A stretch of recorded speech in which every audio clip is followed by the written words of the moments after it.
All right, we are live. Yes, awesomeness. All right, well, what's going on, everybody? Brian Cole here, soon to be joined by Harry Campbell and Randy Shear, better known as the Uberman. We're actually very excited. This is the first time that that we've done any kind of hangout or public meeting for you guys. We're obviously very excited about it to be sharing with you guys our experience, and our tips, strategies, and advice for what we've learned, about driving for Uber, Lyft, and for Harry's sidecar as well. And why don't you, real quick, guys, go ahead and put in the comment box below this YouTube video if you can hear and see us okay, just to make sure that you can hear us, because that would be wonderful, right? All right, we are live. Yes. All right, we just went live on the Google Hangout. That's what you heard in the background.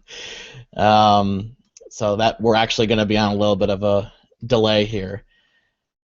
So, Harry, I don't know what's going on your end, but I still don't hear you. Nope.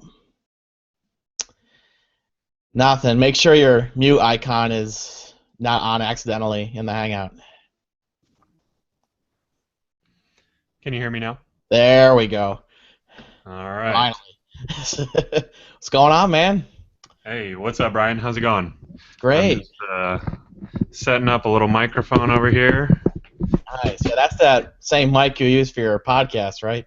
This is my podcast mic. Apparently, my computer mic is not working right now, so luckily I have this one, and hopefully I'm coming in clear. Yes, very, very clear. Why don't you go ahead and quickly introduce yourself to everybody? Yeah, definitely. So for those of you guys who don't know me, my name is Harry Campbell, and I actually run a blog and podcast for Uber, Lyft, and sidecar drivers. My site is called The Rideshare Guy. It's at therideshareguy.com. And basically, I started driving about 9 months ago for Lyft, and then I switched over and tried Uber, and now I do all three, Uber, Lyft, and sidecar. Basically, the goal of my site, though, is I just try to help empower drivers. Everything from earning more money to explaining things like taxes, insurance, interviewing people in the industry, which is fun for me because I don't have to do too much work. I just get to interview them. And Nice. pretty much all that good stuff. So I'm sure some of you guys have heard about my site, but if not, now you know. Yeah, definitely. Actually, what's pretty cool is, when I first started doing research, which was about August of 2014, last year, and I came across a lot of different blogs and YouTube channels and stuff like that. Hmm. And Harry's blog was a key resource for me to actually do my research and to actually be able to see, well, is Uber going to be a good opportunity for me? Should I quit my job to do this? I'm kind of a personality where if I really want something, I'll go get it. I'll make it work for me. And after reading Harry's blog and watching Randy's YouTube channel, those were the two main deciding factors for me to actually get involved with doing ride sharing. And here we are 5 months later, and I'm working with both of the people that got me into the whole Uber and Lyft thing. So this is really, really cool. It's a true testament to what Harry and Randy have done for the ride sharing industry. So I just want to give you, Harry, a quick shout out here. I still don't see Randy. I don't know what happened. Yeah, he put a video on his YouTube channel that said that this hangout was supposed to start at 9 o'clock Central Time. Got it. Oops. Yeah. Well, so is it just me and you on right now? Right now it's just me and you, and on what's supposed to be his hangout. So we're kind of crashing his little party a little bit. So is there anyone watching, or is it just me and you? No, we got people. We got All 12. right, cool. We got 12 people watching right now.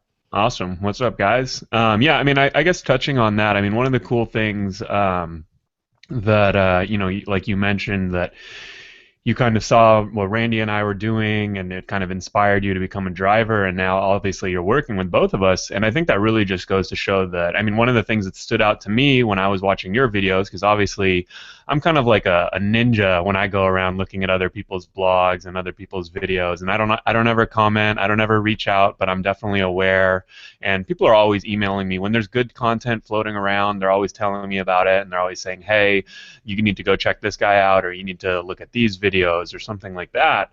And I think right off the bat, I could really tell and notice with you that this is someone who realizes that, hey, whatever Uber was or whatever Lyft was, the situation today is what it is today. Let's not worry about the past and worry, oh, I used to make this amount or I used to do that.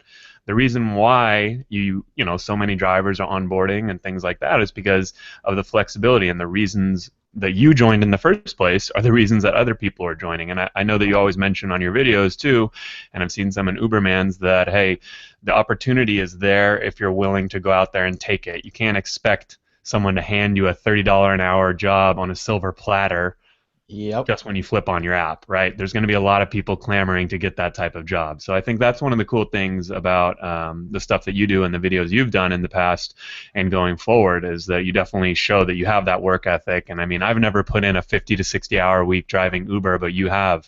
And so I think it also brings a different and unique perspective. Yeah, definitely. Why don't you share everybody, Harry, when you started doing ride sharing, when you started your blog, and then start going into little details about what you've learned about ride sharing over the course of your time doing it, and some tips that could, obviously help our viewers here make the most out of driving for Uber. Yeah, definitely. So, I mean, like I said, I started about 9 months ago. I started driving for Uber and Lyft, or for Lyft first, actually, and I started with Uber about a month or two later, I think, when they had that $500, I call it a steal a Lyft driver promotion, and that was pretty much easy money in the bank until this week when Lyft had their $1,000 promotion, and that was even easier, but Right. for new drivers. So, Oh, yeah. I mean, I guess what I saw at first was, obviously this was something that I did. I work full time and as an engineer, and I saw this on the side as just a great way to earn a secondary source of income. I've always been really big about, I follow all of these entrepreneurs and passive income people who are always talking about diversifying your sources of income and not depending on one source of income, or not depending on your day job, because let's face it, it's easy to get comfortable doing the same thing over and over. It's repetitive, it's not super challenging, but it's also, at the same time, it pays the bills or gets the job done. And you really see those types of parallels with drivers and Uber. A lot of drivers are going out there and doing the same things, and they see that, hey, rates are going down, new drivers are coming on, and they're complaining about that. They feel like they're almost entitled to have this great and cushy job. And one of the things that I really think that one of the reasons why my site, I think, is valuable is because I try to make people think outside the box and think about other ways that they can make money. And I mean, for an example, I did a podcast just a few weeks ago on 4 drivers who are going above and beyond to promote their side business while they're driving. Now, obviously, it's not the main focus of their driving, but they go out and they, when people ask you, what's the first thing they always ask you when you're driving, they say, hey, what else do you do, right? They want to know about what you do on the side, and these drivers were telling them, oh, I'm a masseuse, or oh, I'm a writer, and they were ended up, they would make sure that they have marketing materials on hand, whether it was just a business card or what they offer. And I mean, some of them weren't making thousands of dollars a month off this, but they were definitely getting extra clients and promoting these extra services, because a lot of people don't realize that you really make this instant connection when someone gets into your car. They see your picture, they see your rating, and you don't need to take advantage of them, but at the same time, you want to be able to offer them more than, you're a connector of people, right? You're connecting people. Maybe you don't even get to sell them a service, but maybe you can network with them, and in the future, someone that they need to be put in touch with, or they can offer you a job of some sort. So it's really all of these side benefits that I love looking into. I mean, rideshare driving is obviously so much more than just turning on the app and driving people from A to B. And I think Brian definitely embodies that too with a lot of the stuff that he's doing, and he definitely goes in. I mean, a lot of the videos he does are pretty in depth, and I think it's pretty cool thing for everyone. Right, sometimes a little too in depth. I've got people saying, "Dude, your videos are way too long." That's always been me. I've always been able to drag things out pretty easily. Well, I think I did a survey at the beginning of the year for all my readers, and one of the things I asked them was about my podcast, and everyone told me it was too long because I was going in the 30 Yeah, to 40 minute, sometimes 40 to 50-minute range, and it was just too hard though. I tried the next podcast, and boom, it was like 55 minutes. So I'm not very good at keeping it short, oops. but I think when the information is there and the content's there, hopefully people will be able to enjoy it and also more importantly, get something out of value out of it. So I think that's the Right. most important thing. Oh yeah, absolutely. Yeah, thanks for introducing yourself to the audience. I'll go ahead and introduce myself now and talk for a little bit, and hopefully Randy will decide he wants to join us here in a little bit. But anyway, he's gonna laugh when he sees this. Um, I'm obviously Brian. I've been doing ride sharing since September last year. So now it's been a little over 5 months. It'll be 6 months around the 20th of this month. But it's felt like it's been a lot longer because for most of this time I've been doing it full time. And during 2014, it wasn't just full time; it was overtime. I'd worked a lot of hours doing Uber starting out. Because I was in a little rough spot financially myself when I started out, and I wanted some extra cash. And like, okay, well, let's work hard and let's see where I can take this. And I ended up working 70, 80, and there's a few weeks I almost touched 90 hours a week. I do not recommend doing this at all. It was very rough, but at the same time, it was completely worth it. I made some very, very good money doing Uber here in Cincinnati, Ohio, where I currently drive. And I worked very, very hard right up till about New Year's. And then obviously by that point I was able to get back on my feet and be able to cut my hours significantly off the road. And now the last couple of weeks I've actually been a part-time driver, but for the most part I've been doing Uber, 40, 50 hours a week, and it's worked out tremendously well for me. A lot of experiences. I'm sure as any Uber driver could tell you. We could write a novel on all the stories and stuff that has gone down in our cars. It's been an absolute blast. I've met some amazing people doing this whole Uber thing, and that's kind of my quick stories, quick Snapchat. Anyway, I'd say a couple things that I've learned, that would probably help people is, especially for new drivers. One, you can't accept pickups that are like 25, 30 minutes away. I mean, I see a lot of new drivers getting sucked into that. And I did too for a while, because I thought, oh yeah, I drive a Prius, drive a beast of a car, I can do this. Which is true, that part of it's very, very nice. I can get anywhere very fuel efficiently. The problem with that is your time. You've wasted 30 minutes that you're never going to get back, and you made $0 doing it. I see this a lot from new drivers. That's actually going to be my next YouTube video, is to make one of the most common rookie mistakes people make. Another common rookie mistake that I had to learn was chasing the surge.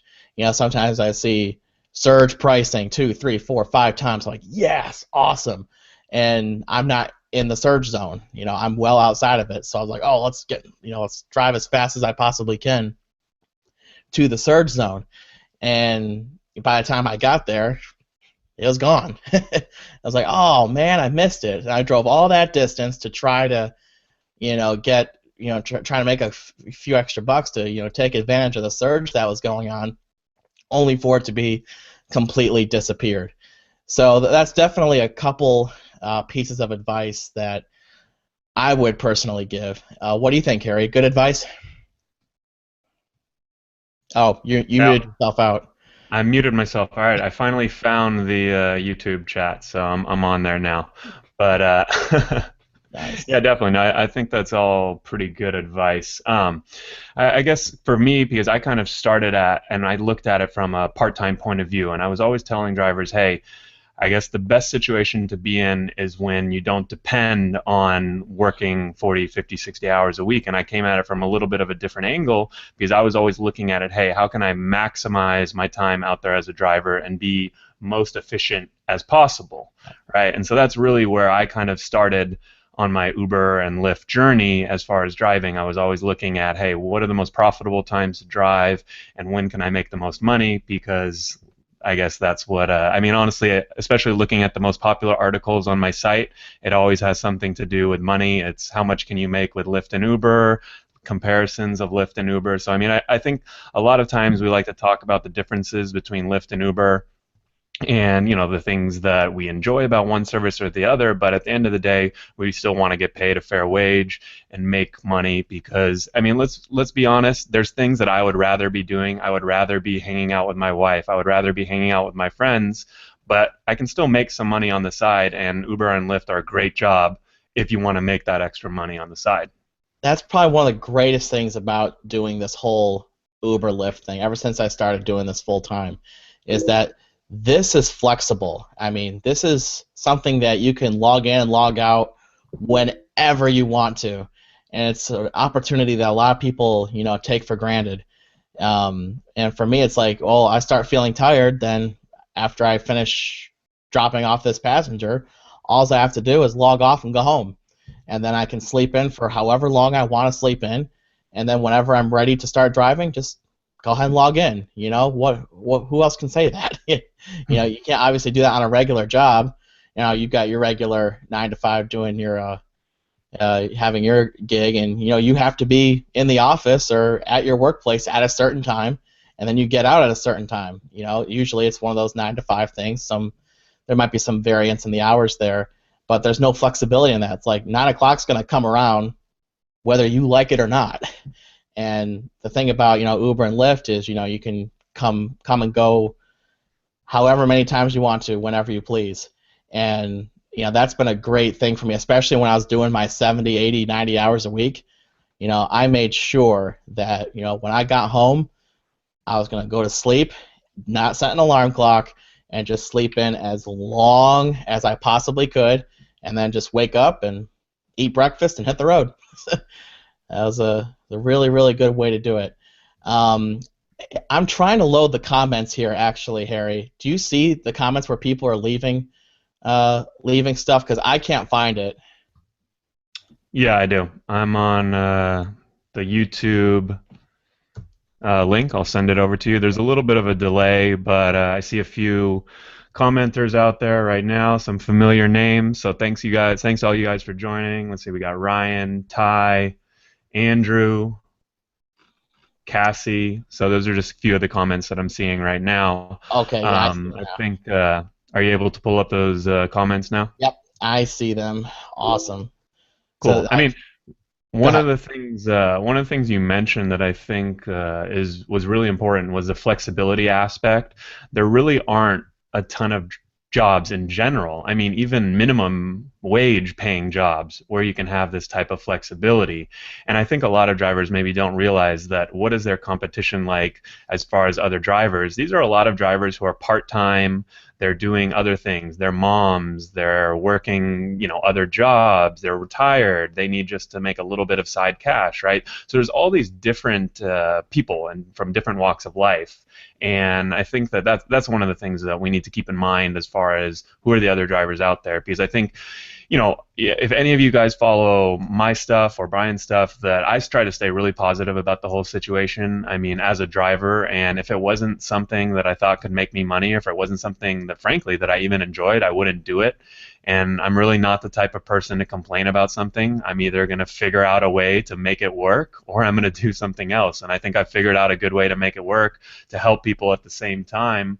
And so I think that's just definitely something you guys want to keep in mind. All right, I think we see all the commenters now. We're on a little bit of a delay. We'll have to fix that for the next one. But I see all the commenters now are saying thanks for the shout-outs, and they finally realized that you're now on the comments. So we can probably engage these guys in a little bit here. Yes, absolutely.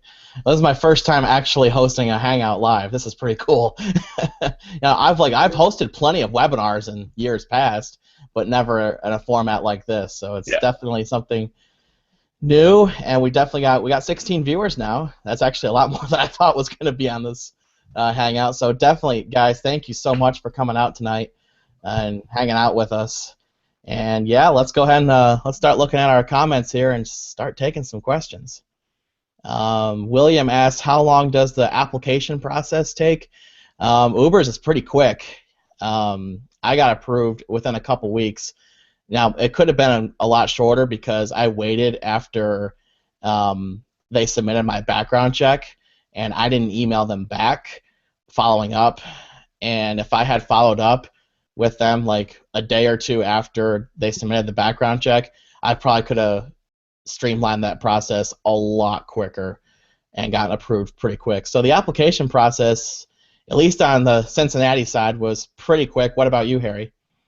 Yeah, no, definitely. I mean, I think probably a lot of drivers right now are wondering about the Lyft application process since we had that huge $1,000 bonus. And I mean, it was pretty funny. I actually got a call from someone in the marketing department or something like that at Lyft, and they said, "Hey, Harry, you're one of our top referrers. I just wanted to contact you and let you know about this $1,000 promotion we're having today." And I said, "Yeah, I kind of know about that one. I already have about 20 emails, bunch of Facebook posts and tweets and everything." But I mean, I guess I actually applied with Lyft first because the application process was so easy. I didn't need to get my car inspected. I just met up with a mentor on one of my lunch breaks, and from everything that I remember, I guess the background check, the background check now isn't initiated until after the mentor ride with Lyft. Before, it used to be initiated as soon as you applied, but they were finding that a lot of people that applied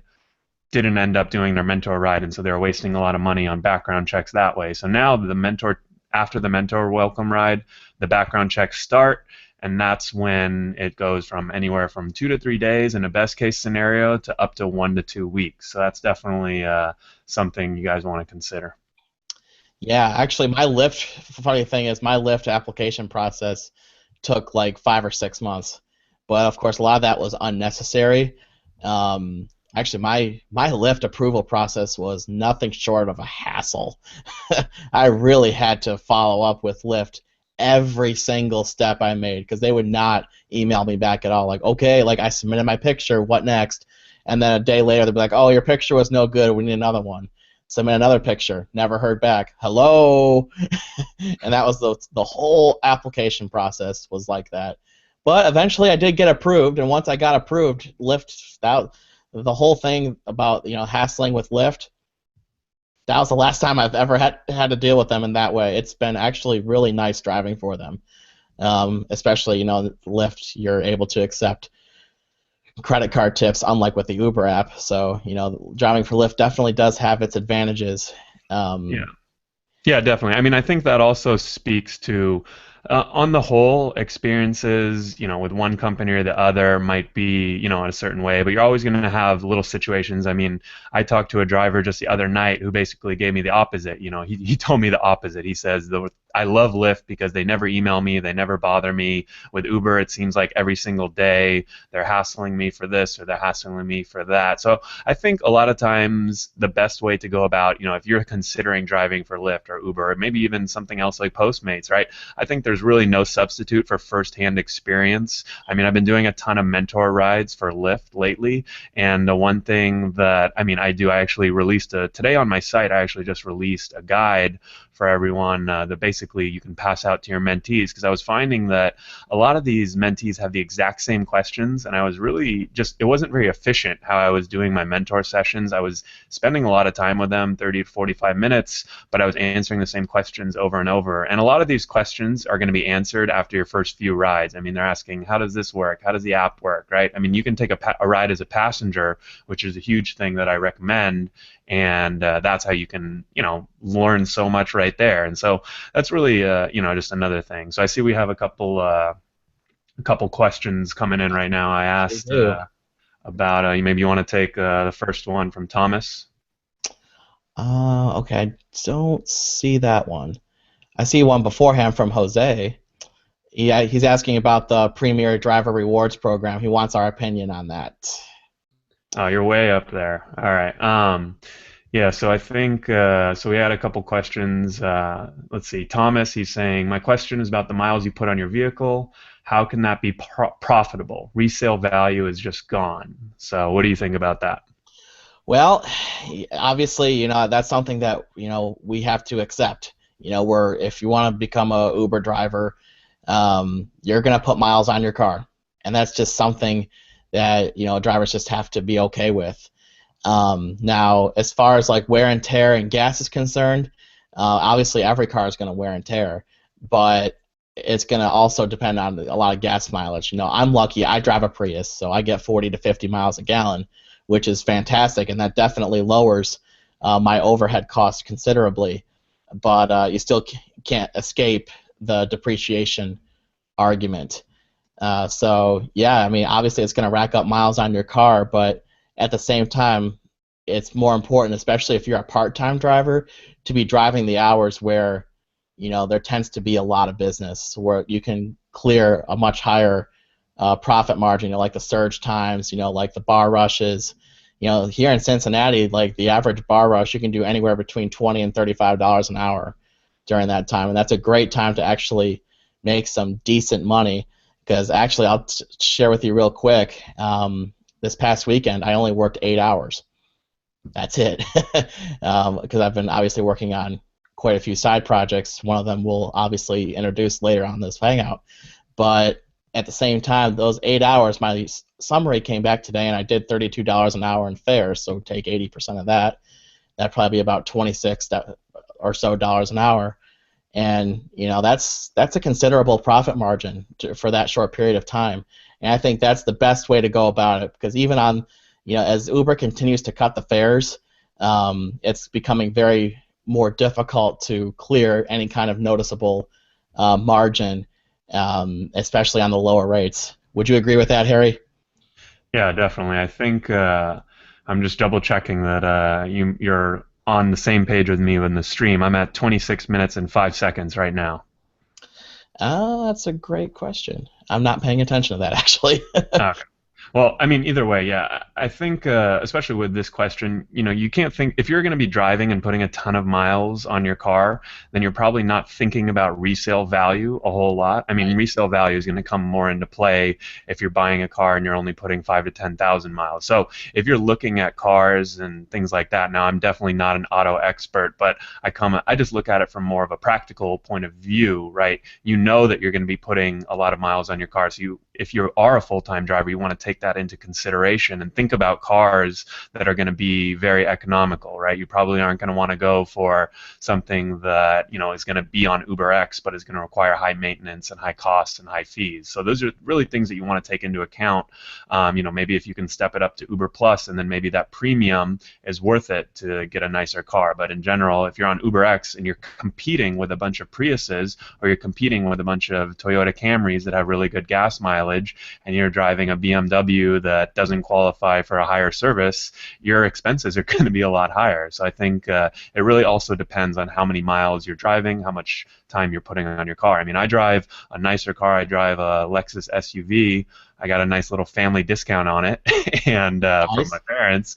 But so at the same time, it wouldn't make a lot of sense for me to drive 40 to 50, 60 hours a week, because I'd just be killing my car with that. But part-time, if you can really shoot for the high earnings hours in the $20 to $30 an hour range or more, then it does make sense, and it really isn't putting a ton of wear and tear on my car, because I'm able to share those expenses with my everyday driving. Absolutely. Yes. Hopefully that answered your question, Thomas. And our next question is from William. Who is the best company to drive for now? Uber is real hot in San Diego, but people say Lyft is better. Harry, your take. All right, so let's see. I think when drivers are first getting started, they always ask me, "Oh, should I drive for Uber or should I drive for Lyft?" I do a ton of articles on Uber Very versus common Lyft. question. Start with Uber, start with Lyft, right? And the thing is, if when you're just getting started, I would pick one, right? The reason why you should pick one is you want to get the hang of it. You want to, first of all, see if you even like doing this, because you might start driving and you might hate it. The money might not be what you were expecting. You might not want to drive certain hours, or in your market, right? There's very different conditions in every market. So, I mean, the cool thing, though, about being a driver, which is really good for Uber and Lyft, is the fact that it's a very low barrier to entry, right? So any driver can pretty much, as long as you have a clean driving record, a decent car, a smartphone, and a pulse, I kind of like to make that joke, you can get on, right? And you can be approved and you can start driving. And I think from there, it's really up to you. Instead of thinking about which is the best company to work for, think about how you can leverage both companies to work for you, right? Because right now, I talk about a lot that in a lot of smaller to mid markets, Uber is really the only game in town, and you might not have a ton of options. So in that case, Uber might be what you need to do. But in the larger markets and even increasingly in the mid-sized markets, a lot of these other services are coming into town. I mean, I've done a ton of stuff on Sidecar lately. I've done a ton of articles and posts on Sidecar. I mean, they're just blowing up right now on the East Coast and Midwest and really coming out with some great promotions for drivers and riders. And so it's really just being aware about what these other services. Now, I don't recommend that you go out and sign up for 6 services at once, but keep things manageable, right? Think about 2 or 3 and diversifying your income with more than just Uber and Lyft. And they're really, like I said, other people might be telling you this isn't working, but maybe you can make it work for yourself. I mean, I know a big thing right now is people are doing Postmates in Southern California, and on the surface it might not seem like a whole lot, but you can actually get tips, and you get the full delivery fee, and then Postmates charges on top of that. And if you don't have a car, you can ride a bike. So there are a lot of these cool things that you really don't know until you start looking into the company. Yep, I'm going to agree with Harry on this one, as I typically do. Actually, I did drive for Uber first before Lyft. It took me about 5 or 6 weeks into my time driving for Uber before I got approved for Lyft, and it really helped me, get a lot of experience with, driving, because obviously Uber is, generally in most markets, Uber is going to be the big player in town. That doesn't mean that Lyft is not going to be there, or you're not going to get any rides with Lyft. It's just that I think a typical driver who does both is going to find that they do more rides with Uber than they do for Lyft. And that's just the way it is. But I think the nice thing about Lyft is that during the times where it's a little slower, if you drive those hours, keep both phones on, and just put yourself in a position where you can accept a ride on either platform, and then just shut the other one off once you do. And once I started doing that, especially as a full-time driver, I started staying a lot busier. And of course, time is money. And if I'm driving, then I'm making money, because I'm obviously not going to drive around waiting for a pickup. I'll just drive to a spot, and that I would be more than likely to get a ride, and then just sit there and wait. And usually, now that I got approved for Lyft back in early November, my wait time is usually either drastically cut, or now I hardly don't even have to wait at all. I can't remember the last time I actually drove somewhere just to sit and wait for a ride since getting approved for Lyft. So it's definitely a good thing to do both at some point eventually, but I think Harry's right in saying, pick one platform and just test it out, try it out for yourself, see if that's something you really want to do, and then once you get used to it, add the other platform. Yeah, and I see one of the commenters here said, I don't understand why to do both. I have no downtime with Uber. And I think that is a good point, right? You really, because introducing 2 apps is going to add more hassle, and if it's not worth it, if you are getting enough requests, I mean, I usually say that I only turn on both apps if I have a lot of downtime. If not, I'll just go with whatever's making me more money at that time. If it's real busy, I'll try to stay with Lyft because the rates are a little higher in my city and I can get tips with it. If it's surging, then I'll stick with Uber. So, but the main reason why I say that you should at least be signed up with both and have an active account is because you really never know the situation that's going to come up. I mean, I can think of a few just off the top of my head. A few people have emailed me about when they get their car vomited on, and a couple people told me that they got their car vomited on either on the side or on the inside, and they went and they wanted to get the cleaning fee, but they wanted to also keep driving that night, so they scrubbed it and cleaned it themselves and then went back out and drove, and Uber emailed them back and said, hey, we're not going to pay you excuse me, for this vomit fee because you did rides after you say that this vomit happened. Now, in that case, right, what are you going to say to them? You say, well, well, shit, you're probably right? So in that case, you might want to switch over to Lyft so that you can still get that cleaning fee, Right. and then you still can do rides for the end of the rest of the night if your car is clean enough to go, or maybe it's just on the outside and no riders will notice or something like that. I mean, other times I know people have emailed me and said that, hey, my account got shut down for some reason, like I didn't put in my insurance, and then it takes a day or two to update, and in that spare time, maybe you need to go out and maybe you won't make as much with Lyft, but it's better than making nothing. So these are all just the reasons why you always want to have these diversified sources of income, because even if you don't use them regularly, you can at least have the option. Yes. Good answer. Okay, next question comes from Jeff. It says, how far can a passenger request to go, and what is the limit? Lyft, there is a 100-mile limit, at least here in this market, and I do not believe there is a limit here for Uber on how far someone can go. Is there a limit out there, Harry, for Uber? I think there's got to be some limit at a credit card level. I mean, I know that they probably can't Yeah, charge that's more true. than a certain amount, but that might be something we can look into and take a Oh, but look. people also got Unfortunately, charged for the surge pricing that was pretty high. So yeah. obviously the limit's pretty high. Yeah. So I see another good question. We probably won't be able to answer every single question, but I'm going to pick out a few good ones here and there. Yeah, definitely. Go ahead. One comes in from Ryan, and he says, "What is your best advice to escape the downtown areas where one gets caught doing $4 rides?" Now, I'll let Brian handle this one. But the one thing I want to say is a great point, because as you guys have probably realized, obviously the longer rides are the better, and I think we all realize that by now. But the problem, especially now with these $4 and $5 rides, after you take out a dollar safety fee, and then after you take out 20%, and if you're in a new market like SF and you're a new driver, it's 25%. So you could end up making $2 or $3 on these minimum fare rides, where it's going to take you 5 minutes to drive to a passenger, maybe even a couple minutes waiting for the request, 5 minutes for them maybe to come down if they're drunk upstairs, right? So these are definitely good question. So, Brian, what do you think about that one? Yeah, especially after the latest round fare cuts here in Cincinnati, they lowered the minimum fare from $5 to $4.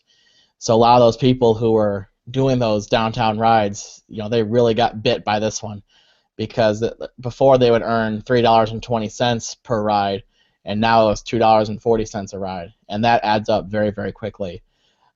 So you definitely want to be able to put yourself in a position where you would be less likely to get a ride for that. Well, my answer is, if you really don't want a downtown ride, turn your phone off. That's probably the best solution, and then drive to a spot where you're more comfortable being at. Now, if you want to keep your phone on, that's up to you. Sometimes what I'll do is, if it's like, I don't know, 7, 8, or 9 o'clock at night, one thing I'll do to try to position myself downtown in a place where I would most likely get a long ride would be to try to take someone home from a restaurant. So pretty big, fancy restaurants in Cincinnati's got plenty of them, and definitely a lot of different neighborhoods. So I know Ryan drives in my market, so he's from Dayton, and he drives up there too. But I know he drives here in Cincinnati as well, so I'm sure he'll have more specific questions about my market. But that's how you avoid the downtown rides, if for anyone. If you don't want it, then just shut your phone off, put yourself in a spot where you can be more comfortable with, or a spot where you would be more likely to get a longer ride, and then turn your phone back on. So that'd be the solution to that. Yeah, definitely. I mean, I think it's a little counterintuitive too. It's a good question, because I remember when I first started, I was saying, "Hey, I'm getting all these ride requests. This is awesome." And every city is different, but at the same time, they all have these downtown areas, the bars area, the restaurants, right? Things like that.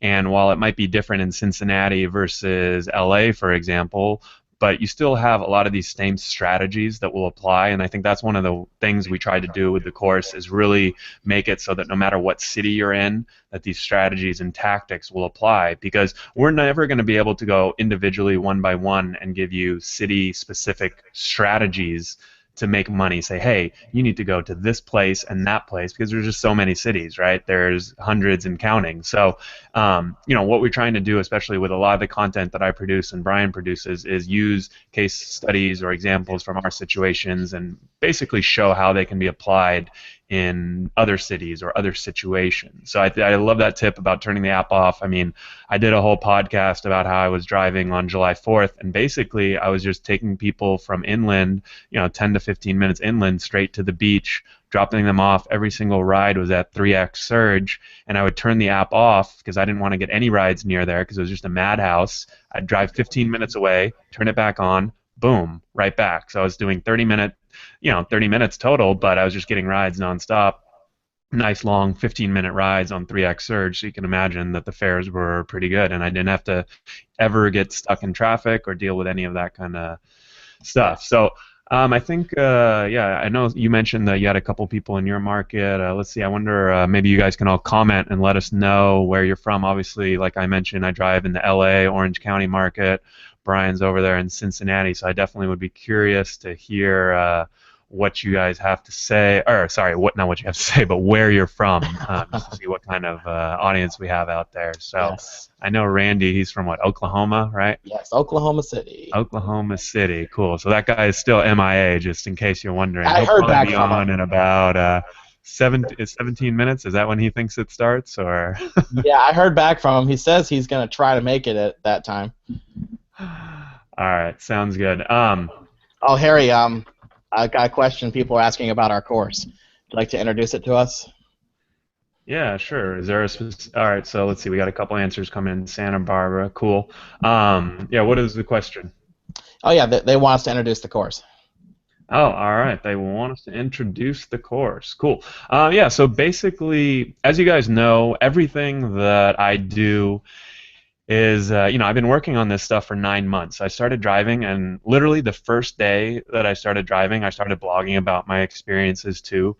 And I'm an engineer by day, so I'm very analytical, and I'm very attention to detail. So I was giving a lot of detail, and that's kind of just how I am. And so I started blogging about this. I started podcasting about my experiences, and basically, just the whole goal. Like I said, I'm really just trying to help empower drivers, and I guess I like helping people. I want you guys all to succeed.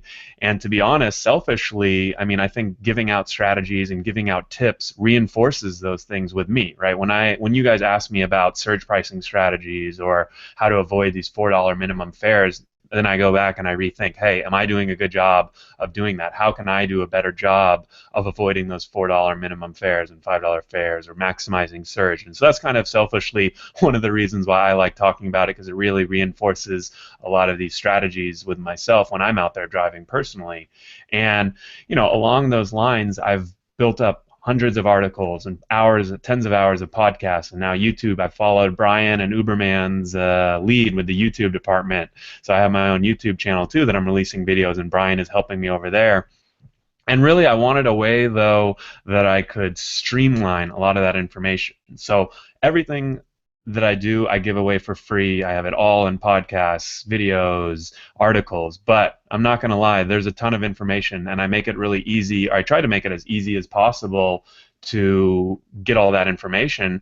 But at the same time, it's still, if someone is just getting started, or maybe that you don't have the time, or you don't want to go and wade through all that information, that's basically what this course is for. If you're willing to go out there and really do the research and invest your time, we're basically looking to market to drivers who are willing to invest in themselves and invest in their career. We want people who think like us, basically, and that's really when I found Brian. I knew that he'd be the perfect partner for this course, because we think alike and we have a lot of the same strategies and tactics. So it was definitely a good partnership from the start, and I'm pretty excited with the final product. I think you guys are definitely going to enjoy it. So I think we can probably talk a little bit more specifically about what's in it. But yeah. Yeah, definitely. We want to create a course where, we can take a new driver who has no experience whatsoever, and we understand that Uber, they'll give you a few tips and pointers about maybe like what you should do, as far as maybe carry stuff in your car, but they will not give you any kind of advice or tips on actually going out and getting rides.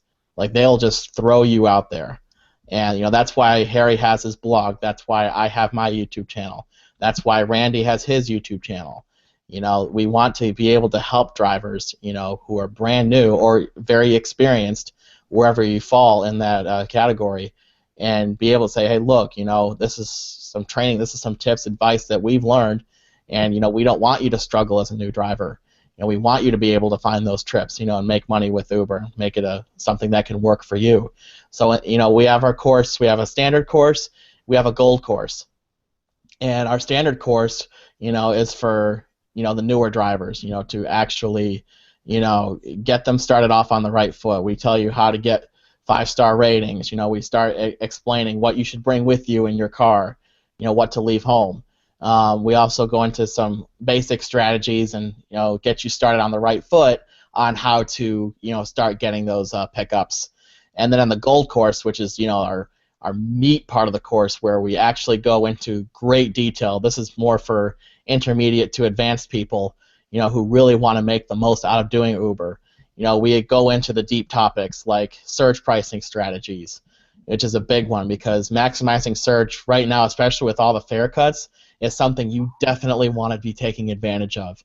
And we go into great detail into how to make the most out of it and stuff that I've learned on stuff to do and stuff not to do during the surge times. We also, give advanced strategies. We give tax advice, stuff like that. And we do have a link for this. So for you guys who are watching on the Hangout, if you look in the description box below, we're offering this course right now, the gold course, for $97. The standard course is $37, but the gold course includes the standard course, so you get both. And right now it's available only for you guys tonight because we're actually launching this next week.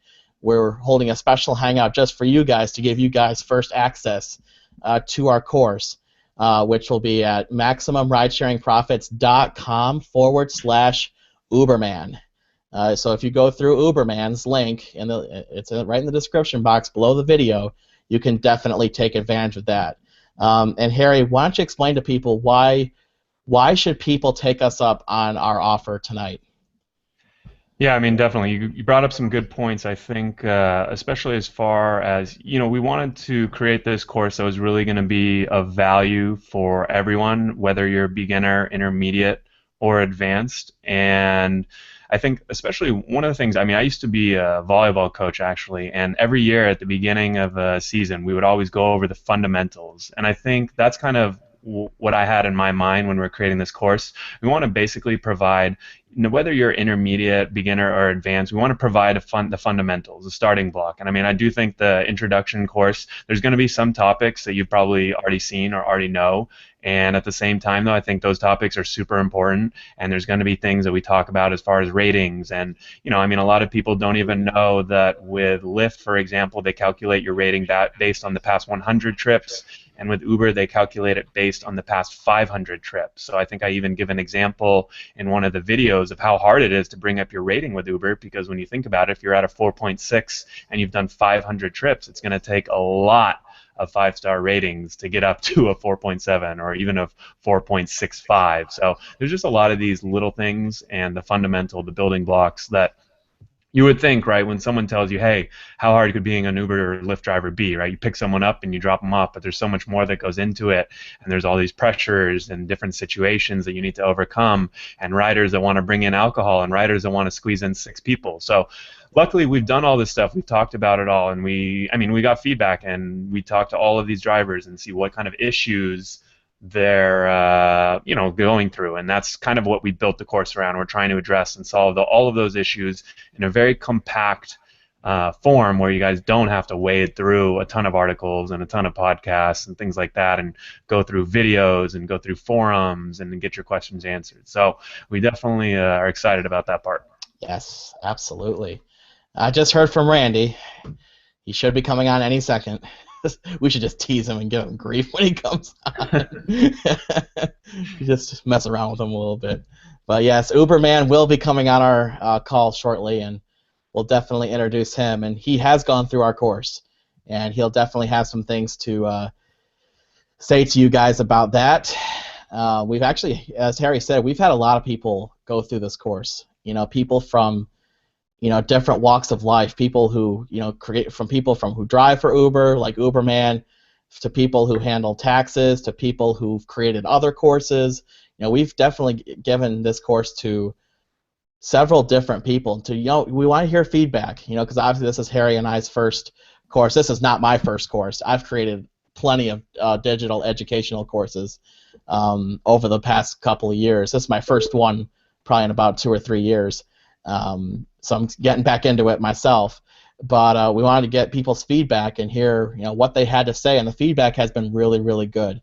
I think everyone that we've given the course to, they've they've told us that the content is there, the content is great. Now, of course, we've had people varying and giving their feedback on how we should deliver the course, but every comment that we've gotten, the courses, they said the content is there, well done, and that's something that I'm definitely proud of and stand behind, and I'm sure Harry does too, because we want to create something of value, something to actually help you guys make the most out of doing Uber and driving for Lyft.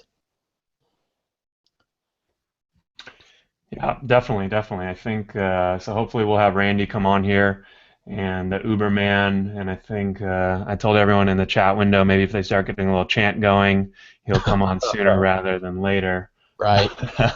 Oh, too funny. But yeah, so do they have all of the links that they need to get there? I mean, I see here on the YouTube live stream, there's a link in the course notes if you want to take a look. That it is. Yeah, we have a special landing page for the Uberman fans, and I think maybe we can also type it into the comment section too. Let's see, I think I saw one interesting question just come in, maybe while we're waiting here. Yeah, let's definitely take more questions.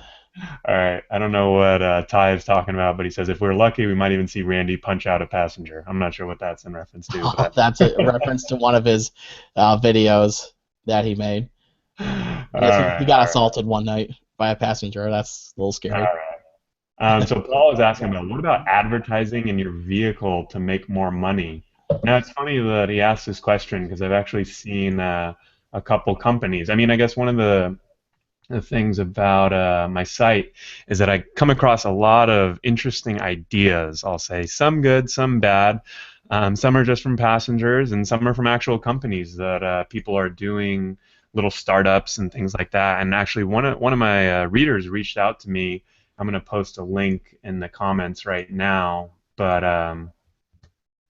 it's oh, it won't let me post it, but I'll send that out later then. But anyways, there's a Fiverr gig that someone sent me, and it was actually some guy. I think it was just interesting, not necessarily something I would do, but it really combined a few of the things that I talk about, kind of being an Uberpreneur and promoting other businesses. But this guy actually set up iPad in his car, and he charges people on Fiverr to advertise, and he has a rotating banner ad. So, I mean, for me personally, I think it's a little bit much, a little over the top, and I don't think I would personally do it. But there's definitely these companies that are looking into things like that and providing, whether it's ads or product placement. I think that's one of the cool things going forward in 2015 that a lot of drivers might not be aware of. But I'm going to give you guys kind of the inside scoop right now that there are, in 2014, we really saw a ton of companies exploding, Uber or Lyft, obviously, but also a lot of the smaller ones, a lot of the niche companies. I mean, I don't know if you guys have heard of them, but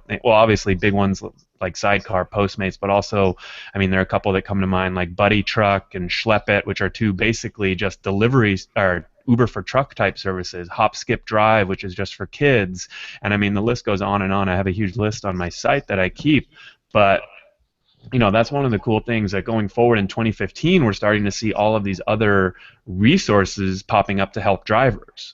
So companies are starting to realize, hey, there's hundreds of thousands of drivers, and they all need things like information on taxes, information on insurance, just social. I mean, I know companies are working on social networks for drivers. I mean, it's just a lot of cool stuff that's being developed right now. So I definitely, I mean, I feel like I'm a little bit, I'm lucky because I get to see all this stuff when these people pitch me these products, and obviously they kind of want to get free publicity through my site, but at the same time, it is cool. And if a product comes along that is ready for market, I mean, a lot of these are in development stage, but it's definitely cool to see a lot of these products that are popping up for drivers, and even more importantly, resources that are popping up for drivers. I was just in San Francisco the other day, and I met with Manny, who runs a company called Groove, and it's actually a driver's clubhouse in San Francisco. And right now they're working on getting funding, and they're looking to expand across the nation. And I mean, ideally, I think they're charging a membership right now, but I mean they have people sleeping there, they have people eating there,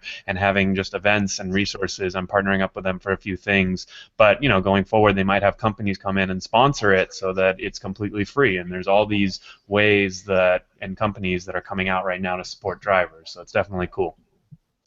Yeah, absolutely. Good question. All right, we got other questions coming in here.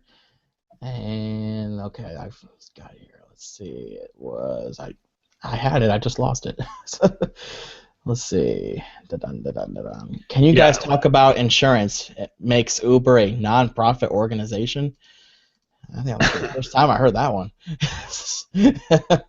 I'm not sure what that means, but Yeah. I see a couple people they seem to like. Ty is talking about he did 140 rides last week. Imagine all the leads this business can generate, and Oh I mean, yeah. I think that's definitely a good point. I mean, it kind of goes to a lot of this stuff that I've been talking about personally on my site, and Brian too. There's all these ways to really look at driving for Uber or driving for Lyft, for getting ahead in life and promoting other things, promoting other aspects. I mean, like, look at Brian. He started a YouTube channel based off his experiences, and Uberman too, right? Now, I'm not necessarily saying you need to do that, but there's a lot of opportunity with things surrounding rideshare or promoting businesses in general. I mean, I had a reader email me just the other day about he's in a band, and around Christmas time he was just going around. He only drives Lyft around Christmas time, and he's looking for people that need his band for a holiday. Or he just started around Christmas time. He's looking for his people that want to hire him and his band for a holiday party, and that just shows you. I mean,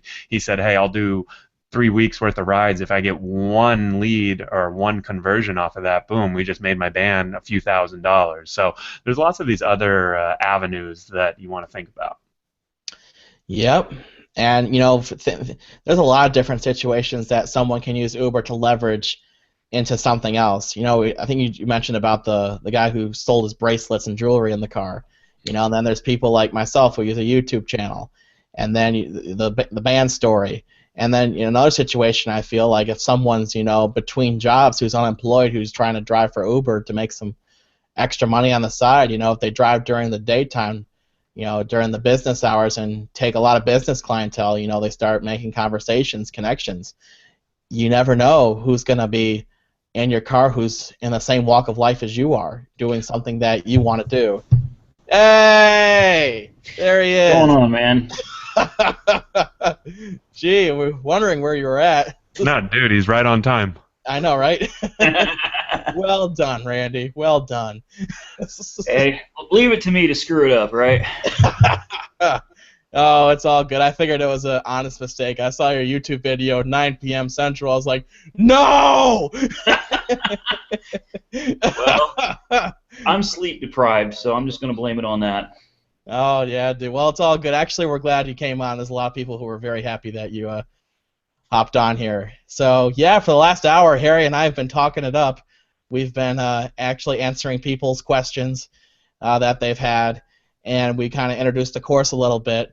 Why don't you go ahead and tell your audience, Randy, you went through our course. What did you think? What are your thoughts on it, and why should people get it?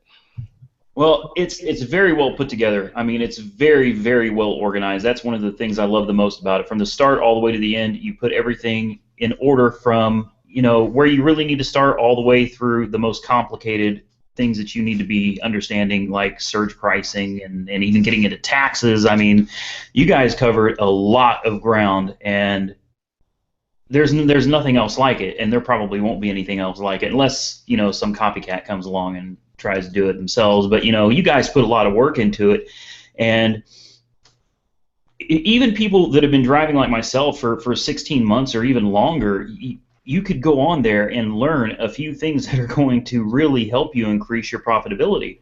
So I love it. I thought it was great. I had no idea what to expect when you sent me the link, and I went through it, and I mean, just you guys did an amazing job. The way you guys alternate back and forth through the courses, it's a lot of fun. You guys keep it, entertaining. It's not like you're going to school and you're pounding something into someone's brain. It's fun and it's easy. So I think it's a great idea, and I think people are going to love it. Yep, absolutely, and anyone can take advantage of it. The link is in the description below. Standard course is $37, but the best value is definitely our gold course, which is at $97. Includes both. Link is there, MaximumRidesharingProfits.com/Uberman. All right, now I have a question for Uberman. Are you ready? Yeah, go for it. I think he's ready. All right, so where can I get one of those leather jackets, man? I like the look. I love leather jackets. I got this one from the mall You in. have more than one? Oh yeah, I've got a lambskin one in the closet. This is a Calvin Klein, and I got it from a mall in Terre Haute, Indiana. I don't think they sell them anymore. I've had it like 3 years, and I'm gonna wear it out until there's nothing left of it. Nice, man. Because I'm not gonna lie, I have a nice leather jacket, Dude, and my that's wife doesn't let me wear it though. She thinks Ah, I look too much like a greaser when I wear it, whatever that means. I'm not sure. I'm people not tell me sure. I look like a mobster. I don't think I look like a mobster. I don't look intimidating at all, in my opinion. But nah, jacket's sick, dog. thank you. Yeah, definitely. No, I just wanted to. This is the first time I wanted to thank you though for taking the time to go through our course, and I definitely think kind of a lot of the points that you echo. That's really who I mentioned before you came on. We really tried to. I think it's important to start from those fundamentals because even if you are an advanced or experienced driver, there's a lot of things that you forget and that you might not realize until someone goes over them with you. And that's one of the things that I love. I mean, people always ask me what's my biggest piece of advice for new drivers or drivers in general, and I think that I learned the most actually from taking a ride as a passenger. I think that as a passenger, you learn so much because one of the coolest things I think I ever learned was that I started thinking, hey, when a lot of drivers they say, hey, when does the experience start, right? When do you think it starts? They say it starts when you go and pick them up at your house. Is that right? No, No, I mean the starts the minute you the accept that experience trip. starts as soon as they request a ride, right? And as soon as you're there, I mean, as a passenger, because I did this myself as a passenger, I would request a ride, and I see the guy sitting there. I'm like, hey, Uber guy, let's go. I can see you sitting there. You're probably smoking or, like eating a burrito or something like that. Like, I see you. You're not moving, right? And a lot of drivers, they wonder, hey, why am I not getting these ratings that I need? Or why am I not providing the service? Or all of these different issues that come up. And it's because I know that a lot of them haven't gone out and used the service themselves. And so that's kind of, we use a lot of these tactics that we learn from driving, from taking as passenger. A lot, I call it market research, right? Hopefully it'll be tax Yes. deductible. I still got to talk to my CPA about that, but and my CPA is myself, so that's the other problem. But so I think there's definitely a lot to be said about from kind of going through the course from the beginning all the way to the end, and I think there's going to be a ton of value for people like that. Was there anything that stuck out? Why don't you give us one thing that you liked? And in the sake of being fair too, why don't you also give us something that you didn't like too? Well, the only thing that I didn't like originally was the way the front page was laid out. As far as the videos go, there was nothing that I didn't like about the videos. The video quality at first was a little sketchy, but I guess that was an issue with YouTube or something. You guys got that worked out because it was like the next day and it was back up and running again. Um, I Yeah, think we upgraded, man. We're paying the big yes. bucks now for the Yeah, we hosting. paid big bucks to upgrade our video hosting. Now it's way better. um, honestly, going back to the fundamentals, I think is something that I was getting fed up with Uber quite recently. I was about ready to just toss the towel in on it. I was getting burned out. I was tired of dealing with passengers and all kinds of drama that's been going on. And you know, I went through this course. Really came out at a good time because Brian sent me the link and I looked at it, and I mean, just it lightened my mood for one. That was a big thing because I was starting to get in this mindset of just this is just bad. I don't want to do it anymore. And you guys helped lighten the mood for me, and you brought me back to the fundamentals. Like you said, that's really what I think kept me going. I've been doing this for so long that I'm just burned out, and it's just like I got into this routine of just doing the same thing over and over and over again. And I didn't think to just take a step back and go back to where I started from. I'm so busy trying to chase guarantees, follow how many hours I've got to work and how many runs I've taken per hour in order to get this money. And finally, I just said, you know what? I'm just going to stop. I'm going to walk away, and I'm going to start from scratch, and I'm just going to drive. I'm going to go back to what I started doing. I'm just going to start driving again. And it really made me feel a lot better about what I'm doing, and I love it. I mean, I'll still chase guarantees, from time to time, but it's good to just take a step back sometimes and just do what you started doing. It was an enjoyable experience. Just step back, drive, and enjoy the experience, and provide a good service for the customers. Well said. Yep, definitely. I think, Randy, there was a question that came in for you. Someone wanted advice on driving in a market where you live over 20 miles away from downtown. That's a good distance to live away from downtown, in my opinion.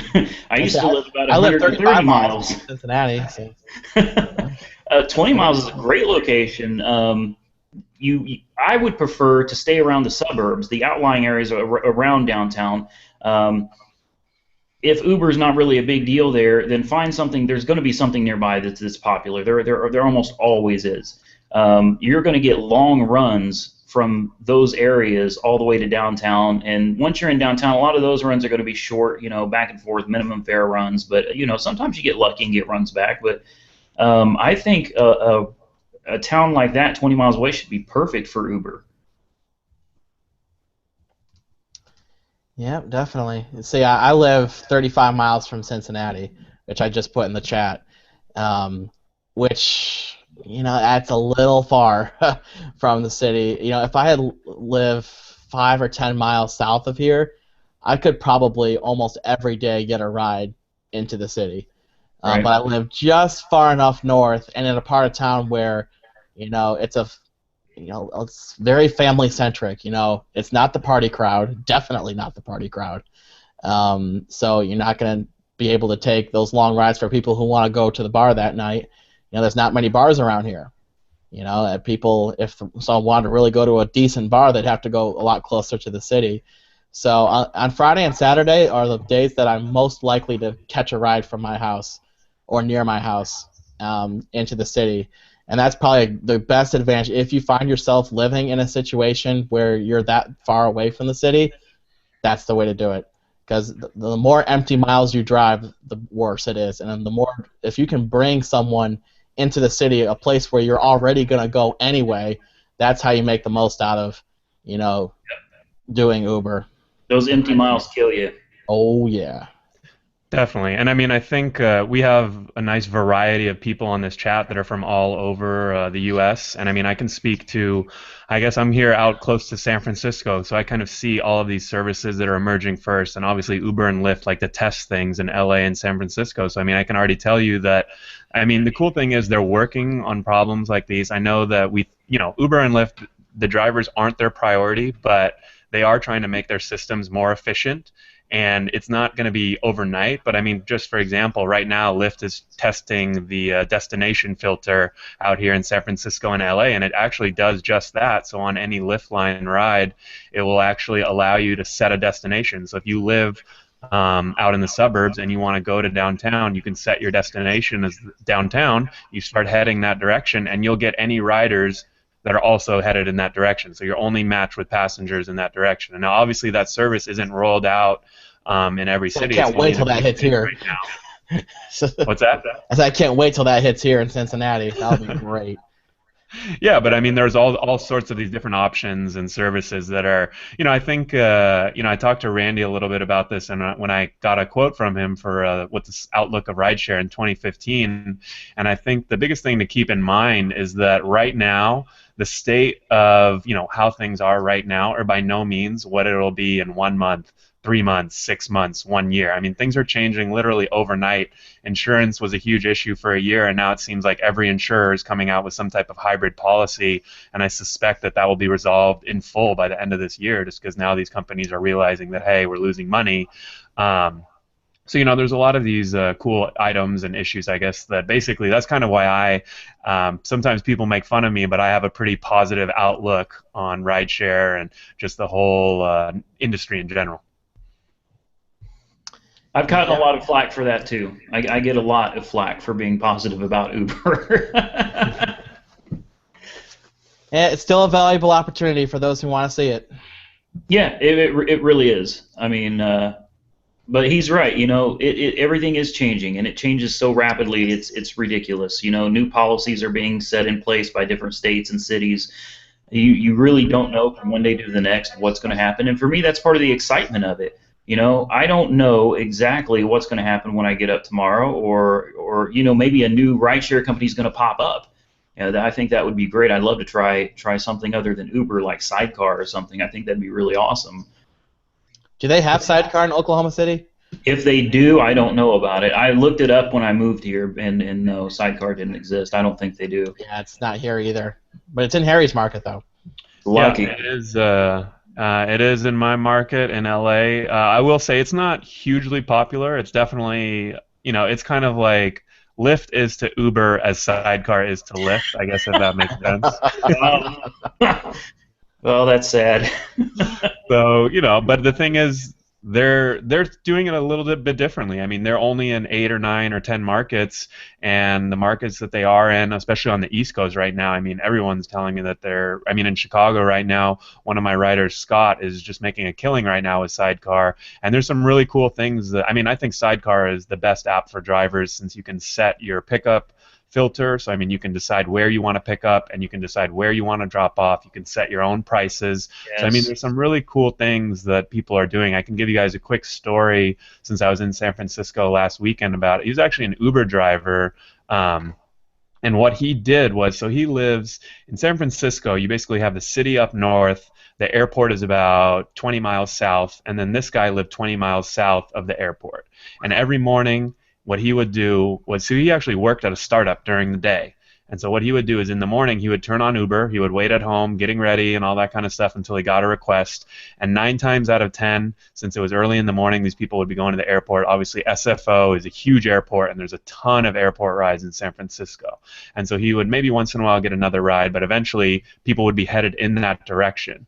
And so he would use that to his advantage and either drop them off at SFO or sometimes they would go all the way into the city. And so, boom, he just would get his one-way paid. And then he would do the exact same thing at night. He would turn on the app, do a few rides around San Francisco, and eventually someone would be heading down to SFO.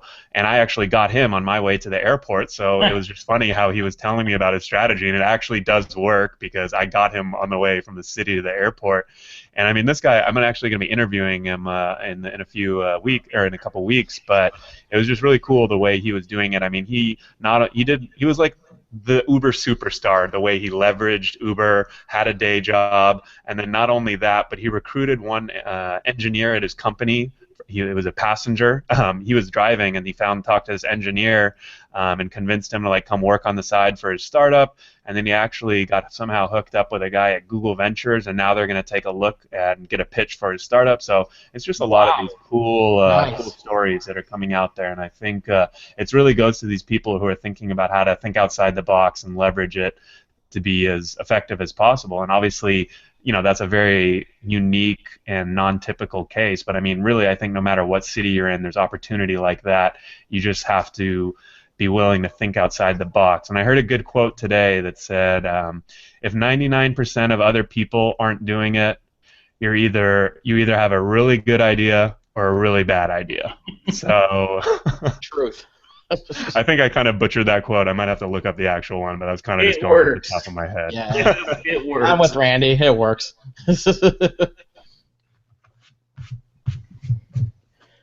Well, I think that's the other thing about ride sharing is there's a lot of opportunity out here for things other than ride sharing, because your buddy that's getting ready to get interviewed with Google Ventures. I mean that's huge. And would that have happened if he hadn't been ride sharing? No. I mean, maybe eventually, maybe not. But I mean, you meet. So I have met executives. I have had people try to hire me privately as their personal driver.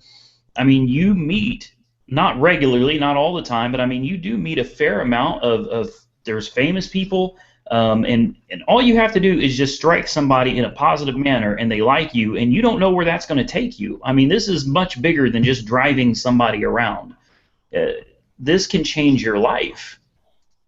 Yeah, definitely. I have a quick funny question. Why don't we go around and say the most famous person you've ever taken as an Uber driver? So it might be someone we've heard of, it might not be, but let's hear it.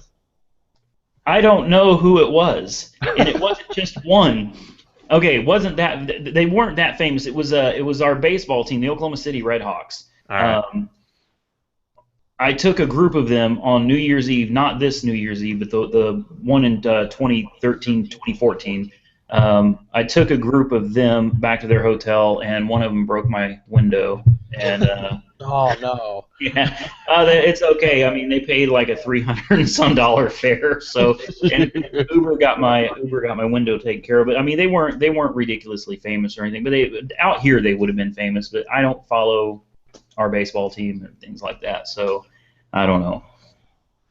Nice, nice. Well, I don't think I've taken any name people, but I've taken a lot of people who have had direct ties with famous people. That Um, counts. yes. Yeah. So, like, I've picked up someone. Cincinnati has primarily has one airport, but they also have one really small airport where it's basically private jets only. They only have a couple of commercial flights that go out of this airport every day, and it was actually a private pilot, two private pilot jet flyers, I think, single jet, twin jet, something like that. I'm not good with airplanes, but anyway, they said that basically they drive or fly a high-end private jet service where they take name celebrities like everywhere across the country. And they said literally, like, if we told you who we took, it would be violating our contract with them. We could be fired. I was like, nice. Wow. And I picked him up right at the private pilot entrance at this small airport. And that's basically what that airport is primarily for, is for private jets and obviously Right. famous people coming in. So, yeah, I've had stories like that. I had one story where it was about 4:30 in the morning, and I go pick this guy up, and he's a local Channel 9 ABC affiliate anchor. Like, he's the one on TV. He's just like, my car won't start, and I have to be on the air in like 15 minutes.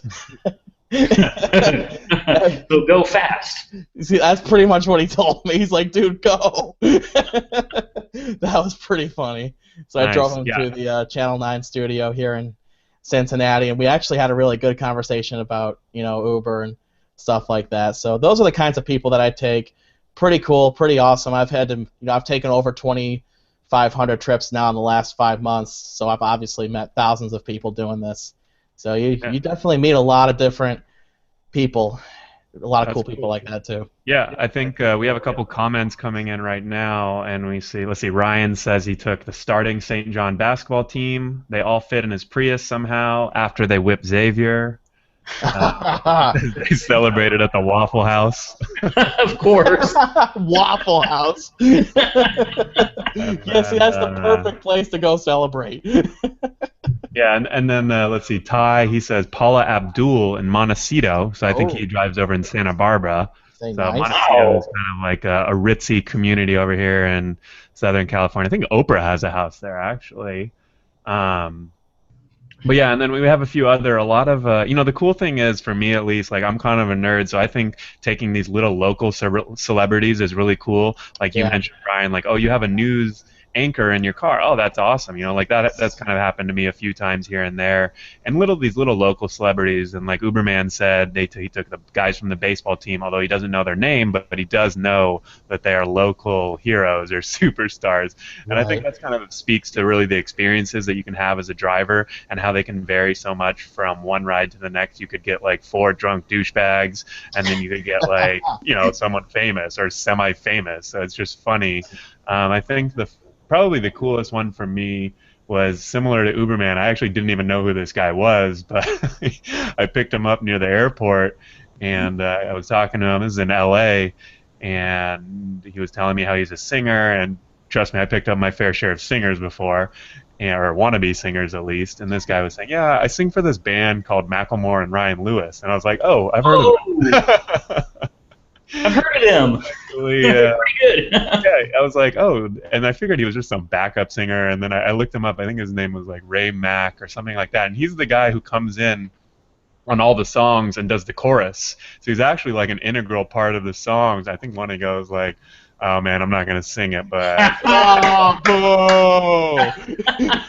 All right, you want me to sing it? I think he comes in the chorus. And goes, I'm just where do we go now? Something Yeah. I think you guys may know what part I'm talking about. But yeah, so I think that just kind of speaks to the type of people. And these little experiences, I think, are kind of what keeps me coming back. And I know Uberman was talking about at times it can be a drag. and at times things can kind of get you down. But at the same time, if you think about, I mean, it really just depends. Like, obviously, it really depends on your outlook if you come in there with a positive attitude. And I think that's the other thing that we did with this course, is we really tried to keep things in a positive light and think about not only ways that you can make more money, but how can you make your experience better as a driver. I mean, if you know how to handle all of these douchey frat passengers, it's going to be a lot more fun, right? It's going to be a lot, if you know how to handle these guys, because it takes a certain attitude and a certain type of behavior. You can't just be a dick to certain people. You have to treat everyone a little bit differently. If you go in with the same attitude to every single rider, you're going to have some problems, right? And I think that's what a lot of these nuances are really what we're trying to help with, because at the end of the day, it's super easy to pick someone up and drop them off, but it's all these tiny little things in between, like, do you have an aux cord available in case they want to play their own music? Like, I know, and I think Uberman released a video. He had a little music spat with some. I don't know if that was a pass. No, I'm just kidding. But there's lots of these little things. So I don't know. What do you guys think about that? Oh yeah, well, absolutely. Yeah, definitely. My aux cord stays hidden in my door, and typically, if they ask for it, I tell them I don't have one. But that's a personal preference type thing, and you know what? Things like that will definitely affect the rider experience and ultimately affect your rating. But there are so many little things that go into each ride that differ from the previous rides. I mean, you've got to be diverse in this. You can't just have this mindset that one size fits all, because every passenger is different. Every passenger's mood is going to be different. You have to be able to adapt to those situations. Some passengers are going to talk your ear off, and you just have to listen. Some passengers are going to sit there and stare at their phone, and you're going to have to just be quiet. If you're a talkative person, bite your tongue and leave them be and let them do what they're doing. It's exciting, because you never know what's going to happen. You don't know who you're going to pick up. You don't know what the experience is going to be like. As far as I'm concerned, as long as they're not puking in my car or getting some kind of crazy way, I don't care. It's fun for me, and that's what this was all about. It's making money, doing something you enjoy doing, having a good time, meeting people, getting some social interaction. Oh yeah, definitely. Actually, I'll share one more story. I forgot. I'm not sure if I told you guys this. This was on my channel a long time ago, towards the beginning. I actually picked up 3 people after a Cincinnati Bengals football game. And I picked them up from this high-end restaurant, and they wanted me to be their personal driver for like the next hour and a half. And they wanted basically for me to sit down and, just wait for them. They were like, oh, we're going to go to Applebee's, we're going to go party and stuff. But they eventually tell me those 3 guys were in business together, and they had just sold their business in northern Kentucky for $45 million. And they went to Applebee's to celebrate? Well, they were at a more expensive restaurant when I picked them up, at one of the higher-end restaurants here in Cincinnati. But, yeah, they wanted me to be their driver, and I was like, well, I'm not sure I want to get paid. I think at the time it was like 25 cents a minute or something, just to sit for an hour. And they're like, oh, why don't you come in with us? I'm like, well, it was really busy. It was after the football game. It was surging. And like, well, we'll give you $50. I was like, all right, well, hand me the tip, and we'll consider it done. And then they're like, you know what? Here's $100. Take it. Wow. Fresh, crisp $100 bill. And I was like, nice. So then the Applebee's didn't work out. We actually went somewhere else. But I actually partied with them, and I didn't drink. I don't drink. I've never drank in my life. But I sat down and had fun with them, and they paid for my dinner, and they said keep the trip going while we were eating dinner. So that's probably one of the best, if not the best, ride-sharing experience I've ever had. Paid for dinner, $100 tip, plus the trip, where the whole trip lasted like an hour and 40 minutes. Ride-share experience of a lifetime right there. Yes. Oh, absolutely. Every now and then you'll get a story like that. It's one of those things that you'll never, ever forget. Awesome. Sounds good.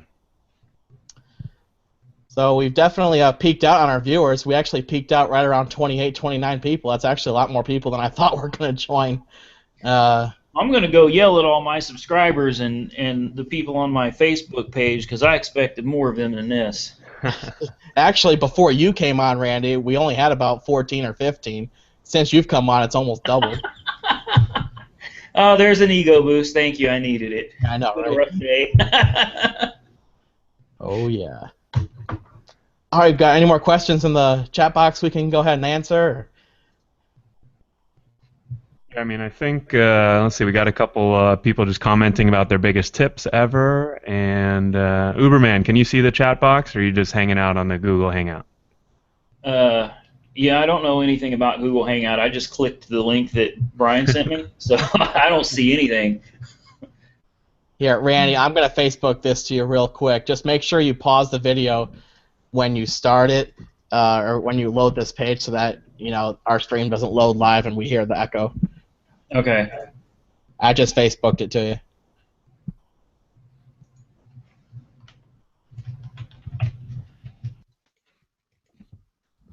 And then click on the link, then pause the video, and then the chat box is live on the right side of the page.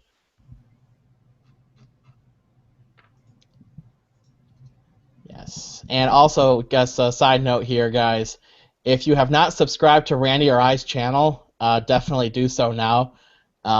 You can definitely, this channel is being hosted on mine right now, so all you have to do is just click on my little icon on the top right portion of the video and then click subscribe, and you'll be following all of my updates. And definitely do the same for Randy, and if you haven't followed Harry's blog yet, therideshareguide.com, you'll definitely want to follow him. Remember, these guys, now that we have a lot more viewers on, like way more than we actually first started the call, I'll share again that, Randy and Harry are the two biggest reasons why I got involved doing ride sharing. I followed Randy's channel. I followed Harry's blog, very religiously, very, very closely. I want to get all the information, details that I possibly could, to make my decision to go full-time into doing Uber. And, after I did my research, I was like, you know what, this looks like a good opportunity for me, and I made the most of it. And now, 5 months later, here we are. I'm working with both of these guys now.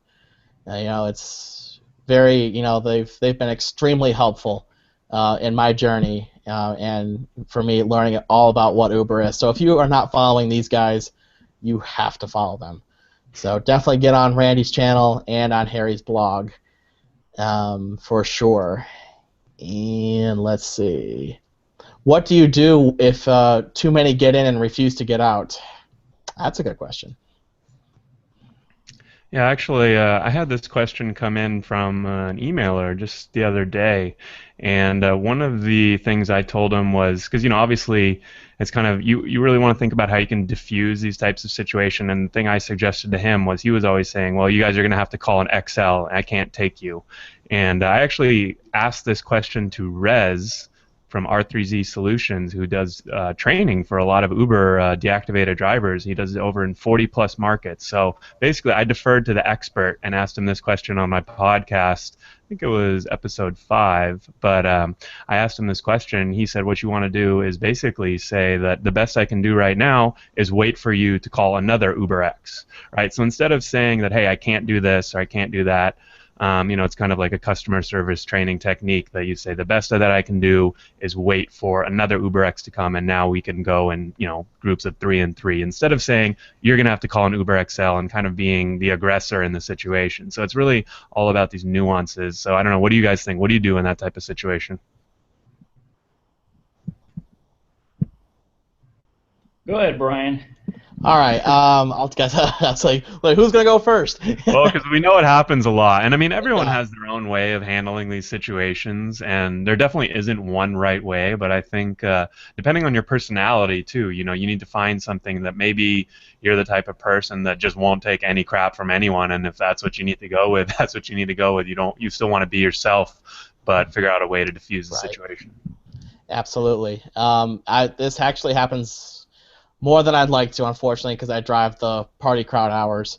There's a lot of people who will try to put 5, 6. There's actually one time someone tried to stuff 7 or 8 people in a Prius. That was a disaster. So I said, no, absolutely not. I said, I got 4 seatbelts. That's all I got. I said, so you guys got 2 options. And I told them I recommended ordering another Uber car, or they order an Uber XL. I told them, I said, when I was new, I kind of let this slide a little bit, but do not let this slide, because if you are caught doing that, that is a big, big ticket.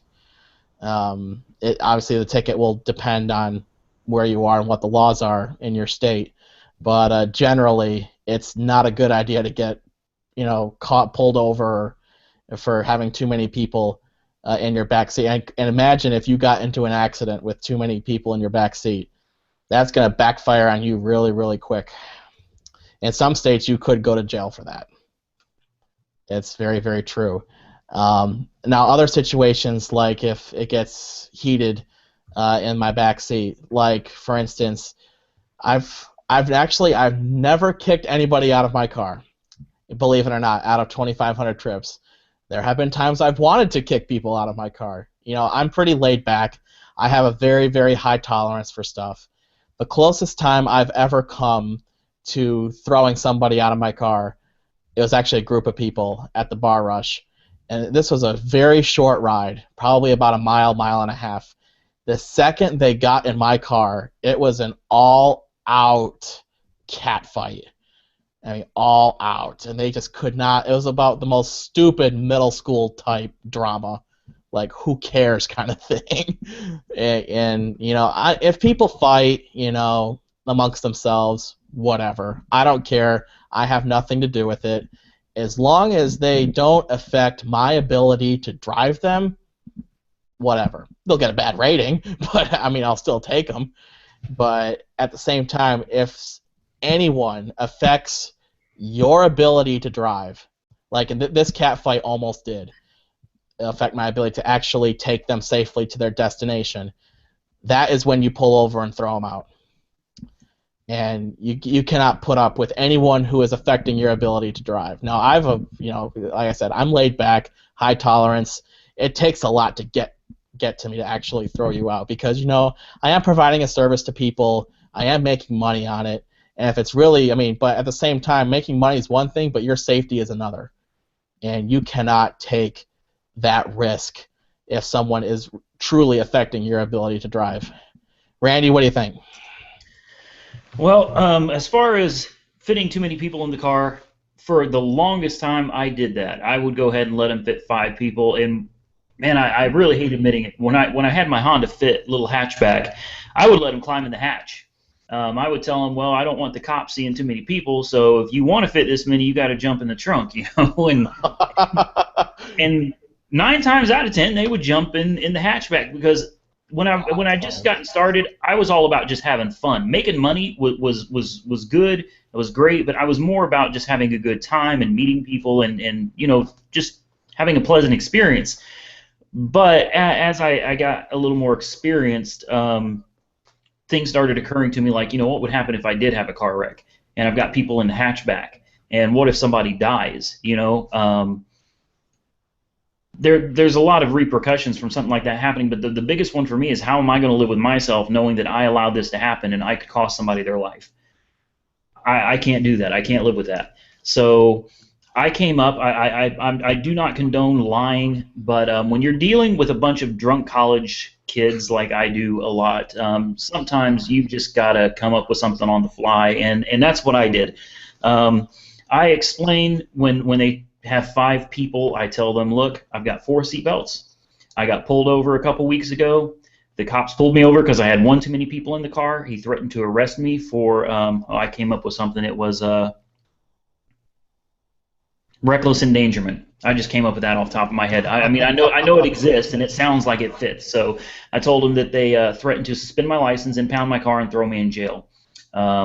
Because I'm held to a higher standard than just people driving around, because I'm actually making money, and I am supposed to provide some sort of safety for these people. Yep. I'm to be held at a higher standard than just regular drivers. And you know what? A lot of times that telling them that works, they understand, and you can always get off to a good start with, man, the cops down here, they're just so, it's like a universal thing. Just the cops, and they're like, yeah, the cops. They're all so.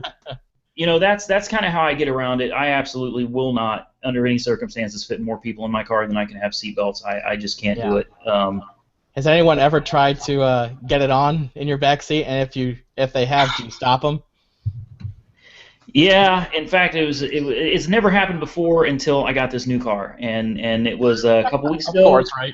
College town, like 3 in the morning. They wanted to go to Whataburger, and yeah, it was awkward because they were. Okay, I haven't even done that in my car. All right, so the thought of somebody else doing it I was getting pretty upset, and I was trying to decide, at what point do I look back there and go, hey, stop. This is a family car. This is not your bed. Okay, this is not how you behave in my vehicle.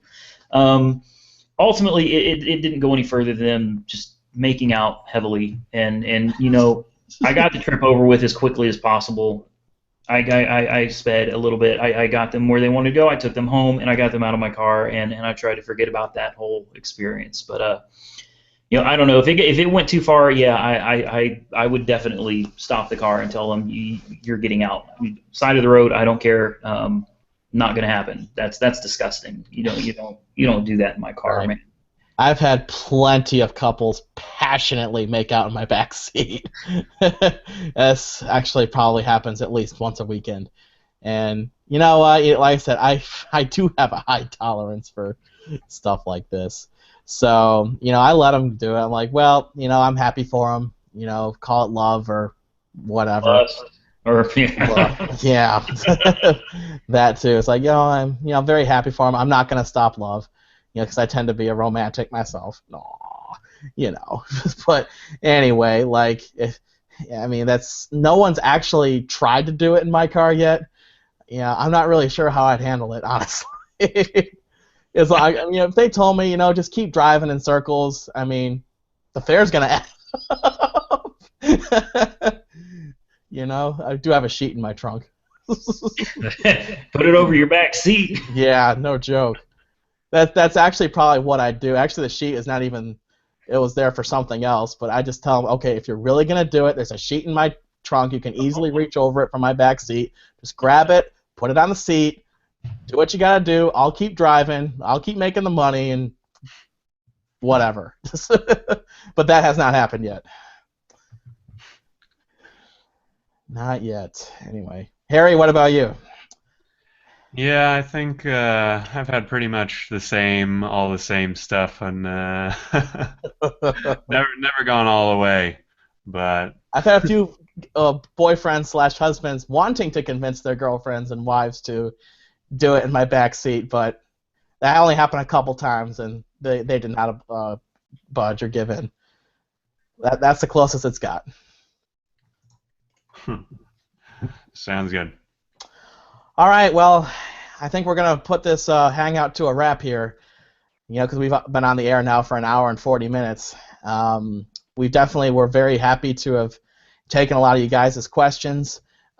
Yes, this hangout, someone asked this earlier, yes, this hangout is being recorded, and it will process, and then I'll give the video file to Randy, and I'm sure Randy will upload it to his YouTube channel, probably either later tonight or tomorrow. So yes, you will be able to go back, rewind in case you missed anything, and watch this hangout in full. And finally, one last thing here is, of course, if you have not taken advantage of maximum ride-sharing profits, definitely do so, because we are actually showcasing it only to you guys, to Randy's following. Where Harry and I are doing our big launch next week, so you guys are actually the first ones to get a look at it. It's MaximumRidesharingProfits.com/Uberman to definitely take advantage of our offer.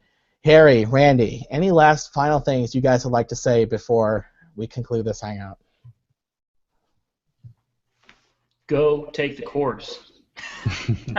Yes. Seriously, it's worth the time, and it's worth the money. It really is. Yeah, well, I'm a little biased, but I'm gonna have to agree. No, I think so. If those are you guys, you're on the chat on YouTube, you can find the link. I'm trying to put links into the comments section or the chat, but it's not letting me put any links into that. So we might need to work that out for next time.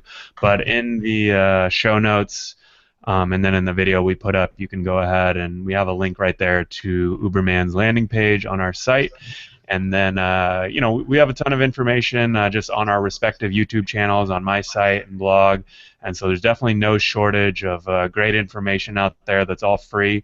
And if you're, like we said, we kind of made this course to really make it a little bit easier to access and kind of take things to the next level. So we're looking for people who are willing to invest in their career and kind of work with us and, basically share in all of the knowledge. Because I know that you guys can probably speak to this, but man, I feel like I've learned a ton of this rideshare information, and I just feel like it's almost a waste if I don't share it.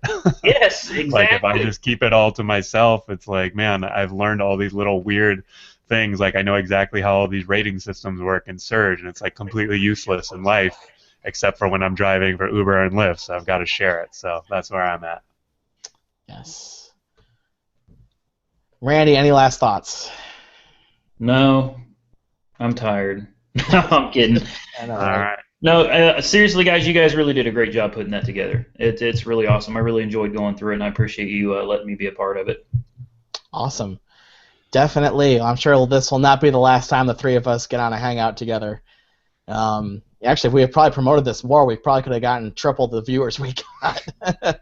So this was actually quite a good turnout, considering the circumstances.